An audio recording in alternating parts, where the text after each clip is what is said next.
سلام كما يتصنحو كبرات تقطاتلتي قداموت ميديام نساعت زدالنا لكم حصرت زيناتات حجنا قريبنا لنا كتكتاتلونا اندعدمنا ني چانلنا حدش زخونكم لايك سبسكرايبن شيرن غيركم كتتابعونا دما بزغات امزي كنزقاقركم نفتو بارستاتهم كنجمر سراويت إرترا كاب تግራይ ከይወፀ ዕጥቂ ሰራዊት ትግራይ ኣይፍትሕን ክብል ጀነራል ታደሰ ወረደ ሓቢሩ ድሕሪ ስምምዕ ሰላም ክልል ኣምሓራን ኣብ ምዕራብ ትግራይ ብበዝሒ መናእሰያት ይእቱ ከም ዘሎ ተፈሊጡ ሰራዊት ትግራይ ናይ ህዝቢ ትግራይ እምበር ናይ ሕወሓት ኣይኮነን ክትብል ተቐላሲት ዲያስፖራ መኣዛ ግዳይ ሓቢራ ወታደራዊ ሰራዊት አብይ አህመድን ሰራዊት ትግራይና በግንባር ምግብን ሽጋራን ክለዋወጡ ተራእዮም ተባሂሉ ፕሬዝዳንት ሶማል ኣብ ኤርትራ ተዓጊቶም ዘለው ወታደራትን መምላስ ዘዓለመ ካላይ እግሪ ዘተንም ከድ ናብ ስመራ ከምርሕዩ ተባሂሉ ዓለም ናብ ገሃነም ተቀየራላ ክብል አንቶኒዮ ጉተሬዝ ገሊጹ ናብ ዝርዝሮም ክንሰገር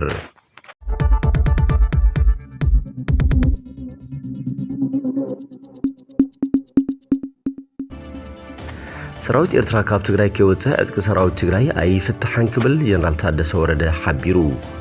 ኣብ ኬንያ ናይሮቢ ኣብ ዝካየድ ዘሎ ዘተ ድሕሪ ስምምዕ ሰላም መንግስቲ ትግራይን ኢትዮጵያን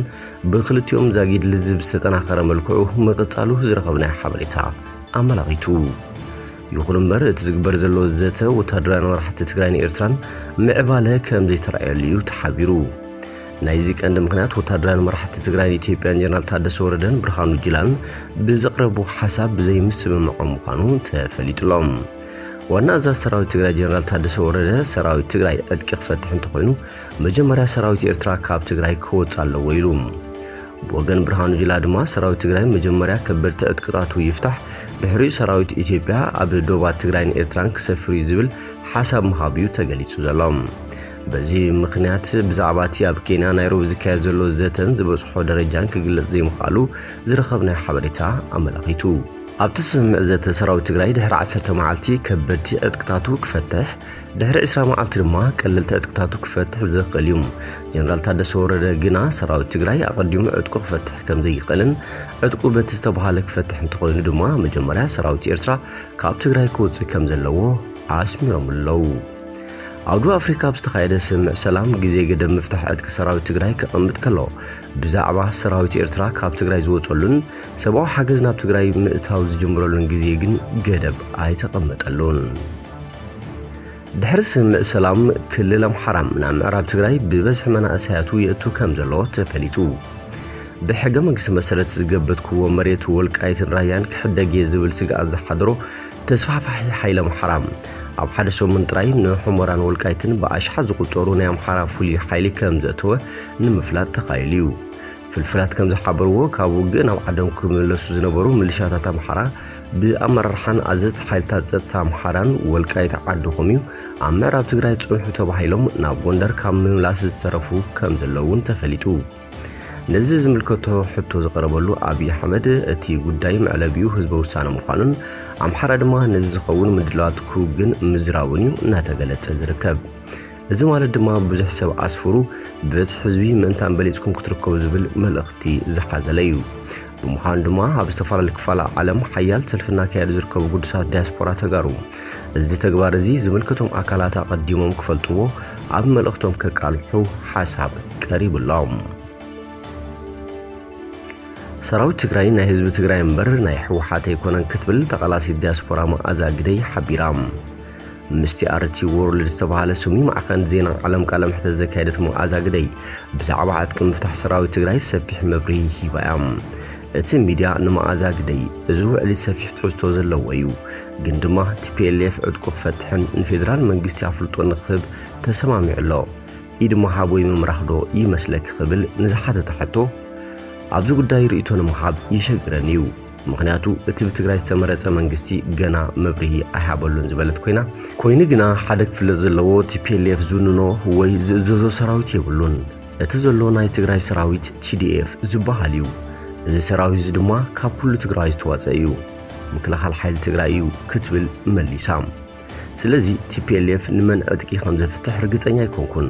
TPLF idu hiwudiyu ay haben nimwal kitsegame ktulun wasiqa galitzam እትኩነታት ክረአ ከሎ እቲ ናይ ኢትዮጵያ ፌደራል መንግስቲ ብጥብቅኑ ካብ ንሰላም ንጆኖሳይድ ገይሩ ቀፂሉ እዩ ዘሎ ክባን ዕፅዋን ኣይተላዓለን ዝኣቱ ረድኤት የለን ዝበለት መዓዛ ግደይ ኣብ ትግራይ ሕጂ እውን ህዝቢ ጭፍጨፍ እዩ ዘሎ እቲ ስምምዕነት ብጋኑ ተጣሓሰ እዩ ዝመስለኒ ስለዝኾነ እዚ ውዕሊ ማይ ዝቋፅር ኣይኮነን ክትብል መልሲ ይባ ወታደራዊ ሰራዊት ኣብይን ሰራዊት ትግራይን ኣብ ግንባር ምግብን ሽጋራን ክለዋወጡ ተራእዮም ተባሂሉ ሰራዊት መንግስት ትግራይን ኢትዮጵያን ወታደራውያን መራሕቶም ኣብ ኬንያ ዝርባብ ዝቅፅሉ ዘለው እዋን ኣብ ባይታ ናይ ዕርቂ ስጉምቲ ይወስዱ ከም ዘለው ተገሊጹ ኣማኻሪ ጸጥታ ቀዳማይ ሚኒስትር አብይ አሕመድ ሬድዋን ሁሴን ብሶሉሳው አሜሪካን ዝመደበሩ ማዕከን ዜና ኢትዮጵያ EMS TV ኣብ ዝሃቦ ሓበሬታ ንሓድሕዶም ዝዋግኡ ዝነበሩ ወታደራት ትግራይን ሰራዊት ኢትዮጵያን ኣብቲ ዝተፋጠጠሉ ግንባራት ምግብን ሽጋራን ተኻፊሎም ክብል ተዛሪቡ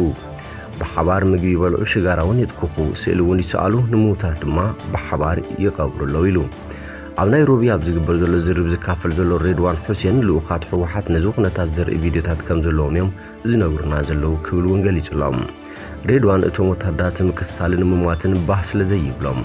ብዛዕባ እዚ መስርሕ ሰላም ኣዝዮም ሕጉሳት ምዃኖም ዝገለጸ ኮይኑ ህይወቶም ከድሕኑን ንወለዶም ክሕግዙን ይደልዮም እቲ ጸገም ፖለቲካ እዩ እቲ ፖለቲካዊ ጸገማት ተተፈትሑ ድማ ኩሉ ናብ ንቡር ስርሑ ክምለስ እዩ ክብል ገሊጹም ፕሬዝዳንት ሶማሊያ በኤርትራ ተዓጊቶም ዘሎ ወታደራቱን መምላስ ዝዓለመ ካላይ እግሪ ዘተን ምክያድና በስመራ ከምርሒው ፕሬዝዳንት ሶማል ሼክ ሐሰን ሼክ መሐሙድ ንልዕሊ 3 ዓመታት ኣብ ኤርትራ ተዓጊቶም ዘለው ኣስታት 5000 ወታደራት ሶማል ንምምላስ ዝዓለመ ምስ ፕሬዝዳንት ኢሳያስ ካላይ እግሪ ዘተን ምክያድና በስመራ ከምርሕ ምዃኑ መርበብ ዜና ሻቤሌ ሓቢራም እቲ ፕሬዝዳንት ኣብ ጉንበት 2022 ኳስራ ፍረንጂ ናብ ስልጣን ካብ ዝመጽእ ኣብዚ ዝሓለፈ 5 ኣዋርሕ ናብ ኤርትራ ዝበጽሕ ዘሎ ንኻልኣይ እዋን ምዃን እዩ እዚ ናይ ካላይ እግሪ ምብጻሕ ፕሬዝዳንት ሶማል መዓዝ ምዃኑ ግን መዓልቱ የተነጸረን ኣብ ኤርትራ ተዓጊቶም ዝርከቡ ሸሓት ወታደራት ሶማል ኣብ ዝሓጸረ ግዜ ናብ ዓዶም ክምለሱ ተዘኪኢሎም ወለዶም ሰፊሕ ናይ ተቃውሞ ሰልፊ ክውድጉ ምዃኖም እዮም ዘጠንቅቁም እቶም ወለዲ ኣብቲ ብ27 ጥቅምት ዘካየድዎ ኣኼባ ፕሬዝዳንት ሐሰን ሼክ መሐሙድ ናብ ስልጣን ኣብ ዝመጻሉ ይኹን ኤርትራ በጽሑ ኣብ ዝተመለሰሉ ንምምላስ እቶም ሶማልያን ዝምልከት ዝኣተው መብጻዕ ከተግብርን ተዘኪኢሉ ሰፊሕ ተቃውሞ ክውድጉ ምዃኖም መርበብ ዜና ሶማሌ ጋርዲያን ኣፍሊጣም ፕሬዝዳንት ሐሰን ኣብ ወርሒ መስከረም ኣብ ኣሜሪካ ብዘካየደ ዑደት ኣብ ሶማል ዘሎ ፖለቲካዊ ኩነታት ክሳብ ዝረጋጋዕ ብዝብል ፕሬዝዳንት ኢሳያስ አፈወርቂ ነቶም ሶማልያን ወታደራት ናብ ዓዶም ክመልሶም ከም ዘይከኣለ ኣመልኪቱ ኣሜሪካ ኣብ ምላስቶም ኣብ ኤርትራ ተዓጊቶም ዘለው ሶማልያን ወታደራት ክትሓበሮም ድማ እቲ ፕሬዝዳንት ብወግኢ ሓቲቱ ምንባሩ ዝዝከር እዩ ዓለም ናብ ገሃነም ትቕየራላ ክብል አንቶኒዮ ጉተሬስ ገሊጹ ኣብ ግብጺ ሻርም ኤል ሼክ እናተኻየደ ኣብ ዝርከብ መበል 27 ጉባኤ ለውጢ ንብረት ኣየር ዓለም ናብ ገሃነም ትቕየራላ ክብሉ ዋና ጸሓፊ ውድብ ሕቡራት መንግስታት አንቶኒዮ ጉተሬስ ገሊጾም ለውጢ ንብረት ኣየር እናስዓቦ ዝርከብ ሓደጋ ኣብ ዝምልከት ዓለም ካብ ብሕጁ ምንካይ መጠን ምልቃእ ካርቦን ወይ እውን ለውጢ ንብረት ኣየር ዘስዕቦ ጥፍኣት መጻኢ ወለዶ ናይ ምኹናን ክልተ ኣማራጽታት ኣለዋ ኢሎም አንቶኒዮ ጉተሬስ እቶም ኣማራጽታት እውን ሰባት ለውጢ ንብረት ኣየር ንምግታእ ተሓባቢሮም ክሰርሑ ወይ እውን ብሓባር ናይ ምጥፋእ ኣማራጽ ኣለዎም ክብሊኦም ተሰሚዖም ነዚ ድማ በካል ጋዝ ካብ ዘፈልፍሉ ኣማራጽታት ናብ ሓምለዋይ ኣማራጽ ሓይሊ ዝግበር ስግር ንምቅልጣፍ ዝማዕበላ ሃገራት ዓለም ኣብ ምልማዕ ዝርከባ ሃገራት ጥምረት ከጣይሻ ከም ዝግባእ ኣገንዚቦም ባርከስ ክቡራት ተኸታተልቲ ቀዳሞት ሚድያ ንሰዓት ዘዳልናልኩም ዜናታት ነዚኦም ይመስሉ ነይሮም ብቐጻሊ ካብ ቀዳሞት ሚድያ ትኩሳት ሓበሬታት ምርካብ ድማ ንቻነልና ላይክ ሰብስክራይብን ሼር እናገበርኩም ክትቅጽሉ በዘጋጣሚ እዚ ክንሕብር ንፈቱ ሰላም